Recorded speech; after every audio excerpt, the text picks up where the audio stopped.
তালাবুল ইলমি ফারিদাতুন আলা কুল্লি মুসলিম।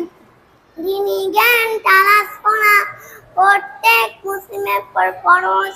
2 নম্বর হাদিস শরীফ, খায়রুকুম মান তাআল্লামাল কুরআনা ওয়া আল্লামা। তোমাদের মধ্যে সেই ব্যক্তি সর্বোত্তম যে নিজে কুরআন শিক্ষা করে এবং অপরকে শিক্ষা দেয়।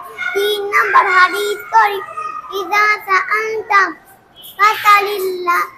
যখন চাইবে আল্লাহর কাছেই চাইবে। 8 নম্বর হাদিস শরীফ, আদুআ লিমানান, দোয়া হলো ইবাদত। 8 নম্বর হাদিস শরীফ, ইন্নামাল আমালু বিন্নিয়াত।